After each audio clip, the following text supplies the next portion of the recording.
The average millionaire drives a 4-year-old car, lives in a house they've owned for 20 years, and can tell you exactly how much they spent on groceries last month. Surprised? Here's what's even crazier. Most millionaires aren't trust fund babies or lottery winners. According to research from Fidelity Investments, 88% of millionaires are self-made, and they didn't get there by accident. They got there through specific, repeatable habits that anyone can copy.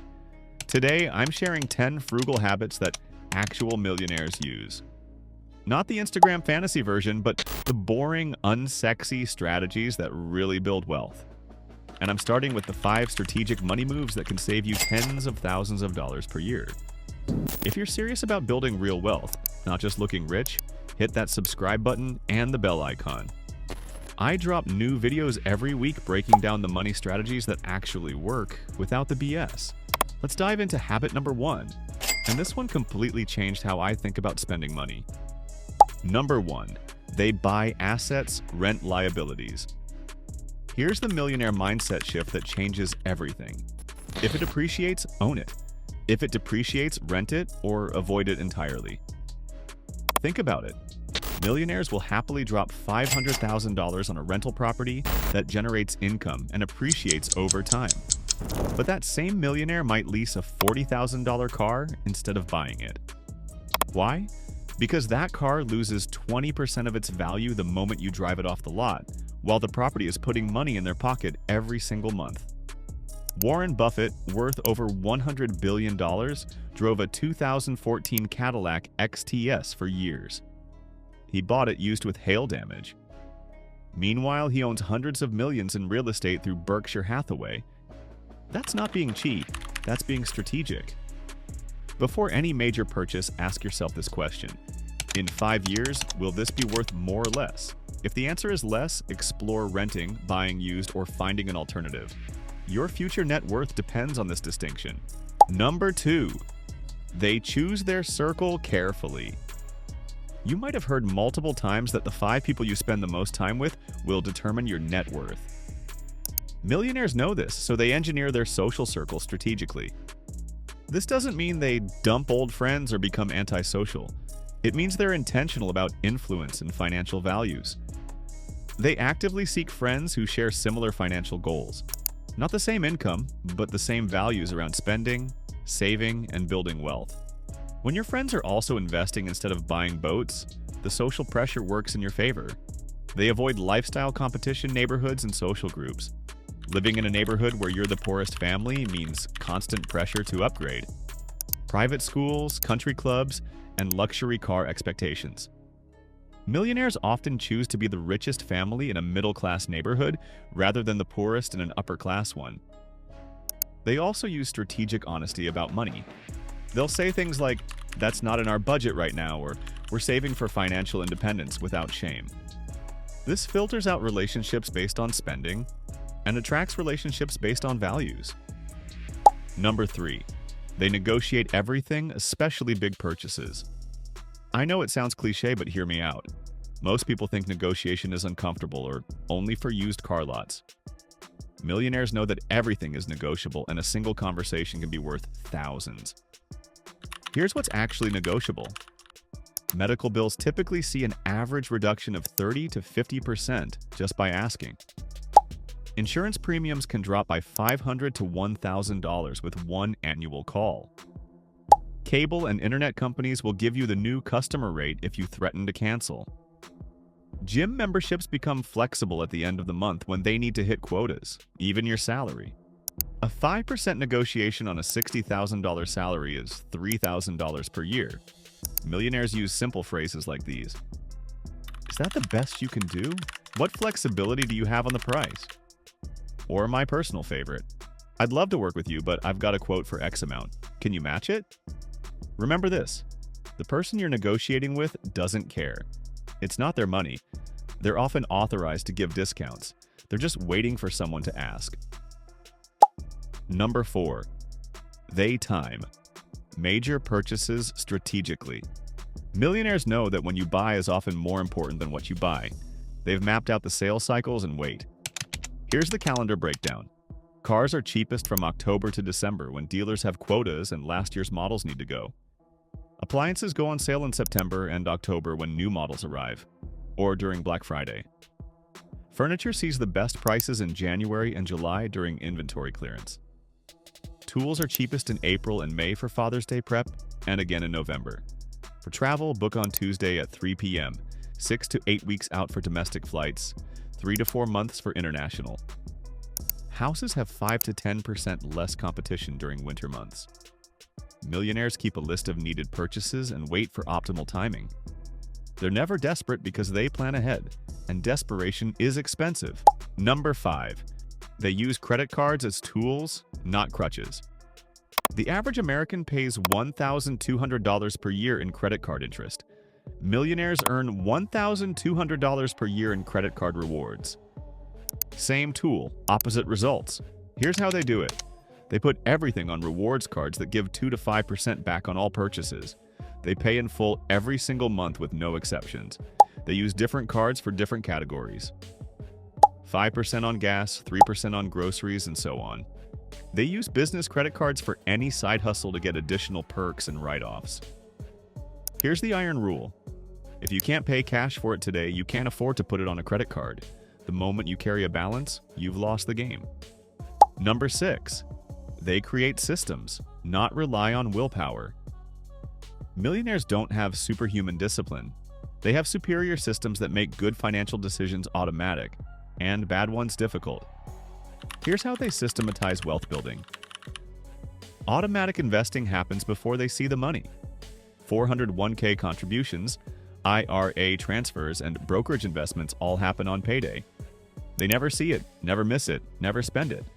The average millionaire automates 20% of gross income to investments. The impact of systems over willpower is massive.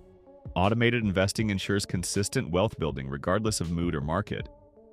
Separate accounts prevent spending emergency funds on vacations. Environmental design eliminates thousands in impulse purchases. Cooling off periods prevent 90% of unnecessary purchases. Batched financial tasks save hours monthly while ensuring nothing is missed. Systems create inevitable wealth. When good decisions are automatic and bad decisions are difficult, financial success becomes a matter of time, not willpower. Number 7. They live in modest neighborhoods relative to income. Here's a shocking statistic. The average millionaire lives in a home valued at just $320,000. That's right. People worth millions are living in middle-class neighborhoods while people earning $100,000 a year are stretched thin in $700,000 houses. This is called being house poor, and it's a wealth killer. Here's why millionaires avoid it. Property taxes scale with home value. A $700,000 home might cost $15,000 per year in property taxes alone. That's $1,250 per month before you even turn on the lights. Maintenance costs run 1 to 3% of home value annually. On that same $700,000 home, you're looking at $7,000 to $21,000 per year just to maintain it. Utilities, insurance, and HOA fees all scale up. A bigger house means $400 electric bills instead of $150. Here's the wealth building math. Let's say you choose a $400,000 home instead of a $700,000 home. The difference in monthly payments, taxes, and maintenance is roughly $2,500. Invested monthly at 8% returns, that becomes $3 million over 30 years. That's right. Living in a modest home can make you $3 million richer. Number 8. They insource before outsourcing. Millionaires have a counterintuitive approach to services. They learn to do things themselves first, then selectively outsource only when it makes financial sense. Here's what they insource. Basic home maintenance like painting, basic plumbing, electrical work like replacing outlets, and lawn care. The average homeowner spends $3,000 per year on basic maintenance they could do themselves. YouTube University teaches all these skills for free. Investment management for the first million. They learn index funds, asset allocation, and tax strategies before even considering a financial advisor. This saves 1% annually in fees, which on a $500,000 portfolio is $5,000 per year. Here's when they do outsource: when their hourly earning potential exceeds the service cost. If you can earn $200 per hour, paying $50 for lawn care makes sense. For specialized expertise that prevents costly mistakes, like legal documents, complex electrical work, or major plumbing. When bulk processing creates economies of scale, like using a CPA when you have multiple revenue streams. Number 9. They're quietly wealthy. Stealth wealth is the millionaire's superpower. The less people know about your money, the less problems money creates. Here's what quiet wealth looks like in practice. No social media posts about purchases, vacations, or windfalls. That new car photo attracts car salesmen to your DMs. The vacation post brings investment scammers. The promotion announcement triggers lending offers. Millionaires share milestones with close family, not the internet. They avoid brands that scream money. No logo-covered clothes, no luxury brand, anything visible. A Timex keeps time as well as a Rolex and doesn't make you a target. The average millionaire drives a Toyota or Honda, not a BMW or Mercedes. They keep income and net worth information private, even from extended family. Money changes relationships. The moment people know you have it, you become the emergency fund, the investment opportunity, and the solution to everyone's problems. Millionaires can afford anything but choose to appear like they can't afford everything. This invisibility is their protection and their power. Number 10. They value ROI over status.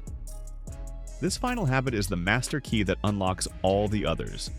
Millionaires run a simple calculation before every purchase.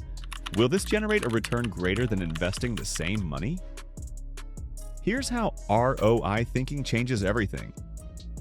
Business class flights only make sense if you'll work during the flight, or need to perform immediately upon landing. A $3,000 upgrade that enables a $50,000 deal makes sense. The same upgrade for vacation doesn't. Luxury cars never make financial sense unless they're essential for business image. A real estate agent in Beverly Hills might need a Mercedes. Everyone else is just lighting money on fire. The $50,000 premium for a luxury badge could be $500,000 invested over 20 years. Education gets funded based on earning potential. They'll invest $200,000 in a degree that increases earning by $100,000 annually. They won't spend $200,000 on a degree that increases earning by $10,000 annually. But here's the brilliant part. Millionaires still buy luxuries. They just buy them with investment returns, not principal. First, build assets that generate $100,000 in annual returns. Then spend $50,000 on luxuries while reinvesting the other $50,000. The principal keeps growing, the income keeps increasing, and the luxuries are truly free. These 10 habits are the difference between earning money and building wealth. They're not about deprivation or missing out on life. They're about designing a life where wealth is inevitable. Remember, you don't need to be perfect. The millionaires using these habits aren't perfect either.